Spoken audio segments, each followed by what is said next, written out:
Diamond thief robbery. Gurgaon नाम के गांव में गुंजन सक्सेना नाम का एक किसान रहता था। वो अपने खेत में हल चला रहा था कि अचानक उसका हल एक पत्थर जैसे वस्तु से टकराया। उसे गौर से देखा तो वो चमक रहा था। उसे शहर ले जाकर उसका टेस्ट कराया तो पता चला कि वो हीरा है।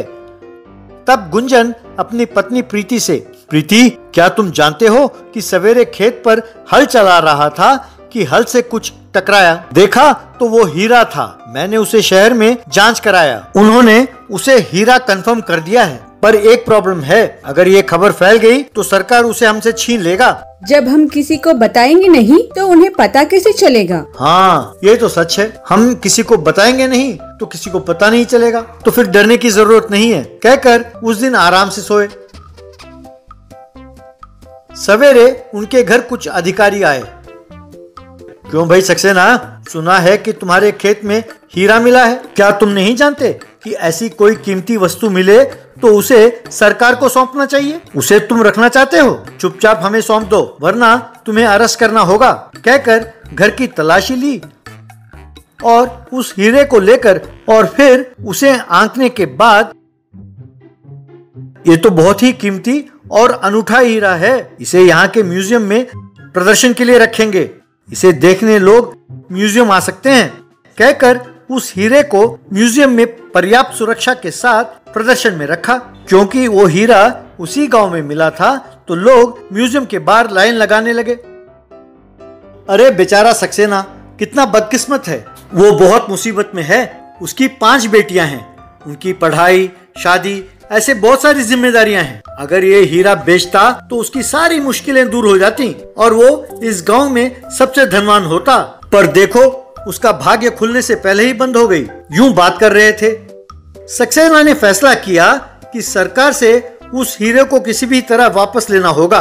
उसने ये सोचकर कि इस काम के लिए उसका भाई मुन्ना ही सही है, उसे बुलवाया। मुन्ना बचपन से ही चोरी करने में माहिर था, इसलिए सबने उसे घर से बाहर निकाल दिया था। अब उसकी जरूरत पड़ी तो उसे बुलाया। वो घर नकाब पहनकर आया। सक्सेना उससे, मुन्ना तुमने सुना ही होगा कि वो कीमती हीरा अपने खेत में ही मिला, पर सरकार उसे ले गई। अब तुम ही किसी तरह उसे मुझे वापस दिला सकते हो, उसके लिए जो करना हो करो।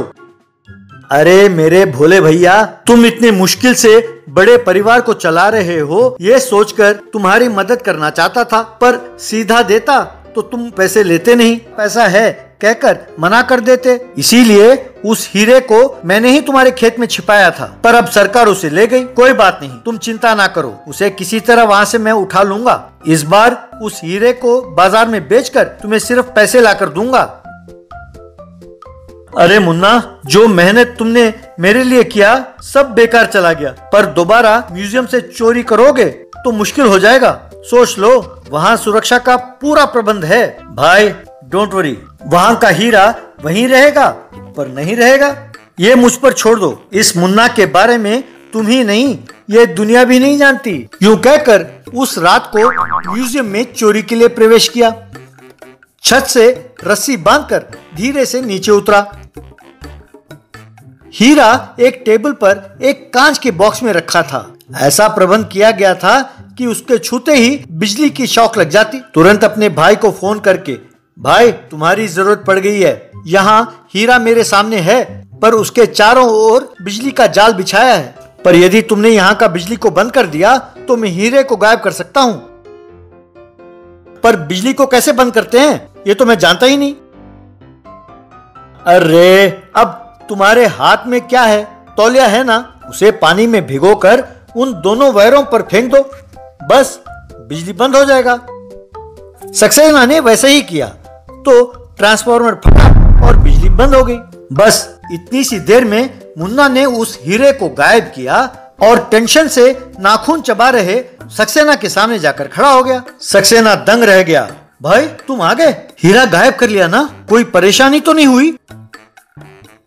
कोई चिंता की बात नहीं है भाई, तुम आराम से घर चले जाओ, इसे बेचकर मैं पैसे घर भेज देता हूँ। कम से कम इस बार इस राज को राज ही रखो, कहकर उस हीरे को बेचकर उन पैसों को सक्सेना को जाकर भिजवाया। उन पैसों से सक्सेना ने अपनी जिम्मेदारी धीरे धीरे से निभाते हुए एक बड़ा घर लेकर पांचों बेटियों की शादी करके आराम से रहने लगा। दिवाली पटाखे। बिंदासपुर नाम के गांव का सरपंच लाजपति नाम का व्यक्ति था। वो बहुत लालची था, ऊपर से चोरी भी करता था। दिन में सबसे बातें करते हुए पैसे और माल की जानकारी लेता रहता था। क्या बताऊं सरपंच जी, लड़की की शादी करना कितना मुश्किल काम है ये तो आप जानते ही हैं। बहुत मुश्किल से मैंने 30 तोला सोना जमा किया है बेटी की शादी के लिए। अगले हफ्ते शादी है। इसने 30 तोले सोना जमा किया है, आज रात को ही उसे चुराना होगा, ऐसा उसने सोचा। उस रात को उस आदमी के घर पर चेहरे पर नकाब डालकर प्रवेश किया। बाद में वो सारा सोना चुरा कर वहां से चला गया। इस तरह दिन में वो लोगों से जानकारी लेता था माल की, और रात को उनके घरों में जाकर चोरी करता रहता था। अगले दिन सवेरे उठकर बेचारे माल को गायब पाकर सिर पीट कर रह जाते थे। एक दिन गांव वाले ने सब मिलकर सरपंच के पास गए। सरपंच जी, गांव में जहां देखो वहां चोरी ही चोरी हो रही है। हम अपना दुखड़ा किसे सुनाएं? कोई भी सोना खरीदे या पैसे जमा करे, बस चुटकी बजाते ही गायब हो जाता है। सरपंच जी, हमारे गांव में पुलिस स्टेशन नहीं है ना, इसीलिए ऐसा हो रहा है। हम सब मिलकर एक चौकीदार रखेंगे तो ही ये समस्या दूर होगी। सब लोग मिलकर हाँ चौकीदार चाहिए, चौकीदार चाहिए कहकर चिल्लाने लगे। ये सुनकर सहम कर लाजपति, शांत हो जाइए, शांत हो जाइए, ये तो आपके तसल्ली के लिए है, वरना चौकीदार के कारण कोई चोरी कहाँ रुकेगी। ठीक है, आप सबके इच्छा के अनुसार एक चौकीदार को नियुक्त करता हूँ। ठीक है। इस तरह लड्डू नाम के एक गूंगे को चौकीदार नियुक्त किया। तब लोगों में से एक, ये क्या सरपंच जी, गूंगे को चौकीदार रखा? अरे वो गूंगा है तो क्या, बहुत तेज दौड़ता है और काफी बलवान है। चोर दिखे तो वो चिल्ला नहीं सकता, इसीलिए उसे सीटी दिया है। आपको कोई शक करने की कोई जरूरत नहीं, इस काम के लिए यही सही है। लड्डू खुश होकर सीटी बजाकर मानो कह रहा था हाँ। लोगों के जाने के बाद लड्डू से लाजपति, चौकीदार का ड्यूटी कहा तो तुम अपने आप को आईपीएस ऑफिस तो नहीं समझ बैठे ना? लोग ऐसे ही बोलते रहेंगे, तुम्हें ड्यूटी वूटी करने की कोई जरूरत नहीं। पेट भर के खाओ और किसी घर के बाहर जाकर सो जाओ। हर महीने अपना वेतन आकर ले जाना, यही तुम्हारा काम है। ठीक है। पर लड्डू ईमानदारी से काम करने लगा। एक दिन लाजपति को चोरी करते हुए देखकर जोर से सीटी बजाने लगा। लोग जब दौड़कर आए तो लाजपति ने अपने चेहरे से नकाब हटा दिया। उसे देखकर लड्डू चौंक गया। लड्डू लोगों से बाबा बाबा बाबा बाबा बाबा कहकर लाजपत को दिखाकर कुछ कहने की कोशिश करने लगा। अरे उन्हें क्यों दिखा रहे हो, क्या कहना चाहते हो? अरे वो कह रहा है कि वो मेरी बहुत इज्जत करता है, मेरे जैसा नेक आदमी नहीं है, यही कहना चाहता है। क्यों रे, यही है ना? और वो ऐसा ही कहता रहेगा। आप लोग जाइए और जाकर सो जाइए। ये जानकर कि लाजपति ही चोर है, लड्डू ने फैसला किया कि उसे सबक सिखाकर ही रहेगा। दिवाली का त्योहार आया। लड्डू ने कई रॉकेट के पटाखे खरीदे। बाद में चोरी करने जा रहे लाजपति के पीछा करने लगा। जब वो किसी घर में चोरी कर रहा था तब लड्डू ने रॉकेट जलाकर ठीक उस घर में छोड़ा। वो सीधा जाकर सो रहे लोगों के ऊपर गिरा और फटा। उस आवाज से वे जागे और लाजपति को देखकर चोर चोर चोर कहकर चिल्लाने लगे। लाजपति डरकर भागने लगा। लड्डू ने लाजपति की ओर कुछ रॉकेट छोड़े। रॉकेट अपने पीछे आते देख लाजपति और डरकर भागने लगा। गांव वाले भी दौड़ने लगे। तभी एक पत्थर पर उसका पैर लगा और लाजपति मुंह के बल जा गिरा। लोगों ने आकर उसे पकड़कर उठाया। एक ने उसके चेहरे से नकाब हटाया तो लाजपति को देखकर सब लोग चौंक गए। तब लड्डू लाजपति को दिखाते हुए यही चोर है का इशारा करने लगा। बाबा बाबा बाबा बाबा।